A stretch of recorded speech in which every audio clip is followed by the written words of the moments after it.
Hello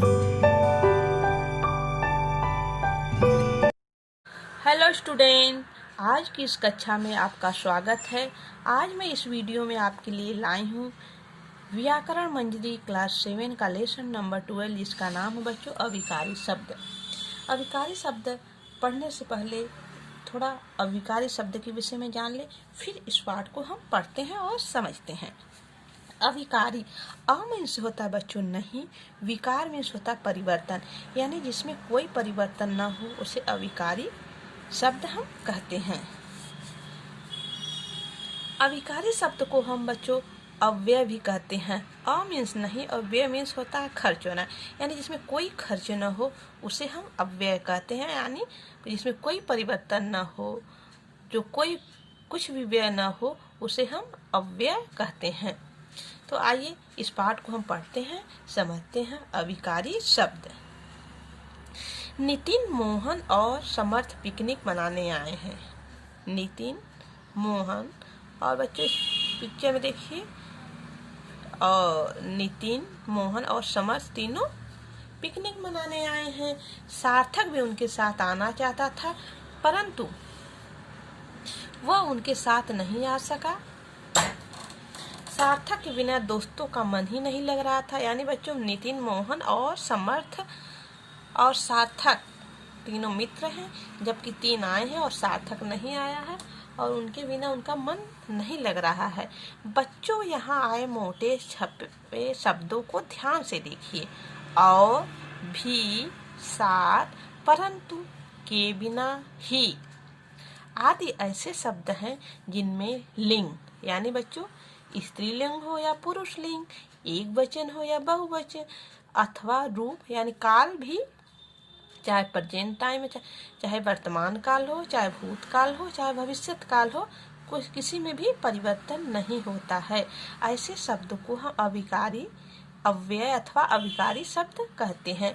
यानी बच्चों हमने जैसा ही शुरू में ही आपको बताया, अ मीन्स नहीं, विकार मीन्स परिवर्तन, यानी जिसमें कोई भी परिवर्तन न हो उसे हम अविकारी शब्द कहते हैं। किसी भी स्थिति में लिंग, वचन, रूप में कोई भी परिवर्तन न हो उसे हम अविकारी शब्द या अव्यय कहते हैं। अविकारी शब्द 4 प्रकार के होते हैं। नंबर 1 क्रिया विशेषण, नंबर 2 संबंध बोधक, नंबर 3 समुच्चय बोधक, नंबर 4 विस्मय बोधक, विस्मयादि बोधक।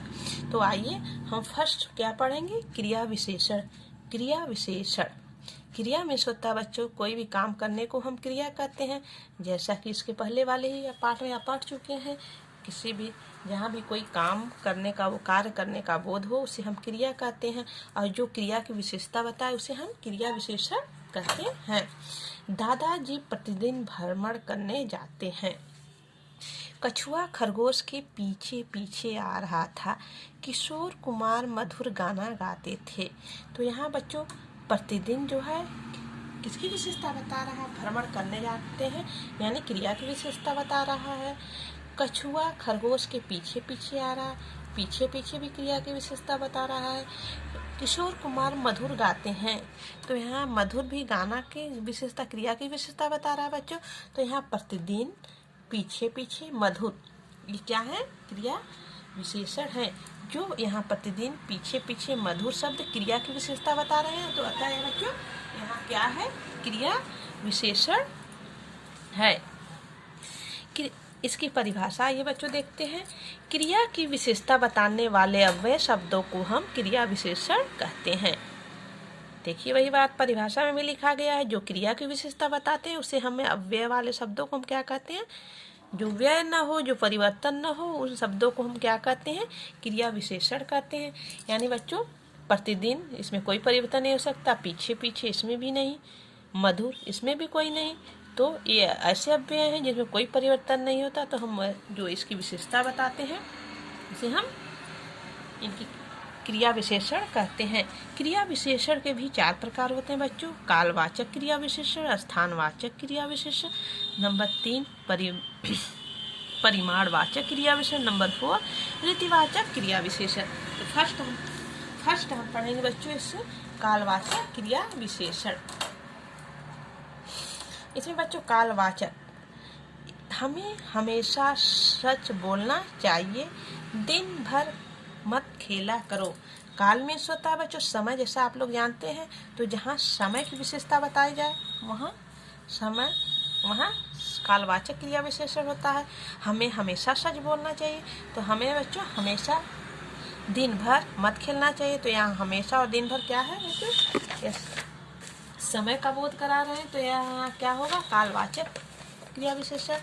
अतः इन वाक्यों में हमेशा, दिन भर शब्दों से क्रिया के होने के समय का बोध हो रहा है बच्चों, तो यह कालवाचक क्रिया विशेषण है।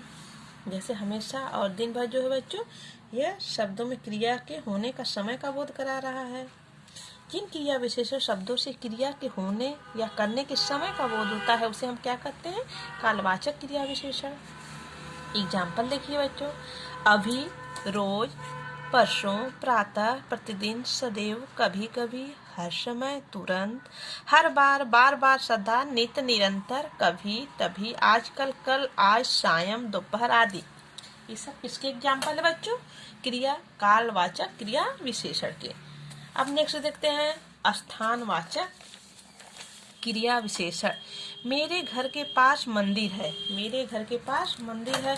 उपयुक्त वाक्यों में पास तथा भीतर शब्द क्रिया के पूर्ण होने की स्थान की ओर संकेत कर रहे हैं।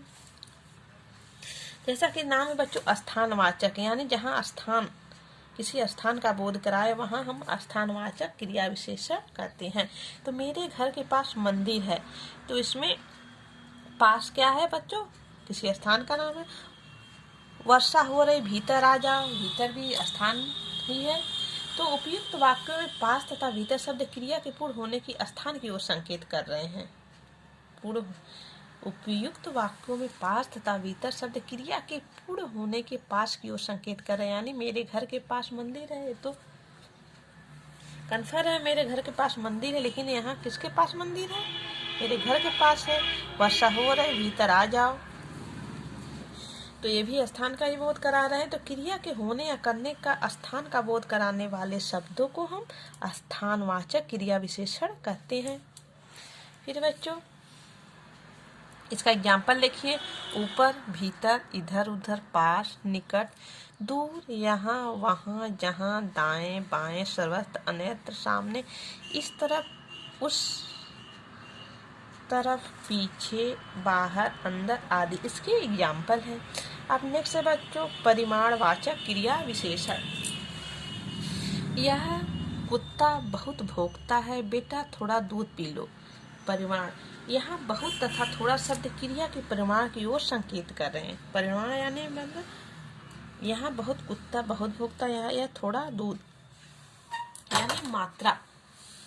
जिन क्रिया विशेषणों में क्रिया की मात्रा या उनकी परिणाम का बोध हो उन्हें परिणामवाचक क्रिया विशेषण कहते हैं। यानी जिसमें मात्रा, जैसे बेटा थोड़ा दूध पी लो, यहाँ जिन क्रिया विशेषणों से क्रिया की मात्रा या उसके परिणाम का बोध उसे परिमाणवाचक क्रिया विशेषण कहते हैं। एग्जाम्पल देखिए, बिल्कुल, जितना, उतना, कम, थोड़ा, बहुत, अधिक, अल्प, अति, कई, तनिक, पर्याप्त, फल, लगभग, स्वल्प, बूंद बूंद आदि।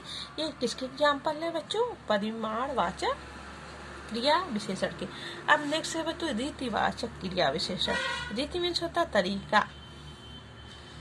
रीतिवाचक क्रिया विशेषण, अचानक वर्षा होने लगी, थोड़ा सरपट, घोड़ा सर पर दौड़ता है। कैसा दौड़ता बच्चों, ये तरीका है, सर पर दौड़ता है। अचानक, यानी बच्चों ये भी एक तरीका, अचानक होने लगी, ये नहीं लगातार या रुक रुक के, अचानक वर्षा होने लगी। ये सब किसके एग्जाम्पल है, रीतिवाचक क्रिया विशेषण के। यहाँ अचानक तथा सरपट शब्दों से क्रिया की रीति या ढंग के विषय में, रीति मीन्स, जैसा कि हमने बताया बच्चों रीति मीन्स ढंग होता है, तो इस अचानक तथा सरपट जो शब्द है वह क्रिया के किस ढंग का विषय में बता रहा है, क्रिया की रीति या ढंग के विषय में बता रहा है। अतः यह क्रिया रीतिवाचक क्रिया विशेषण है। इसका परिभाषा देखते हैं हम। जिन क्रिया विशेषण शब्दों से क्रिया की रीति का बोध होता है, यानी ढंग का, यानी कोई भी क्रिया कैसे किस ढंग से करता है, जो उसकी विशेषता बताए उसको हम रीतिवाचक क्रिया विशेषण कहते हैं। एग्जाम्पल, अनायास, अचानक, सहसा, एकाएक, अकस्मात, बिल्कुल, सच, झूठ, ध्यानपूर्वक, परिश्रम पूर्वक, हाथों हाथ, ज्यों त्यों, शीघ्र, सचमुच, शायद, क्योंकि, अतः, इसलिए, सरासर, कदापि, किस लिए, चुपचाप, झटपट, निसंदेह, भी, ही, धीरे धीरे, अक्सर, क्यों, कैसे, हाँ तो, अवश्य आदि। ये सब किसके एग्जाम्पल है बच्चों? रीतिवाचक क्रिया विशेषण।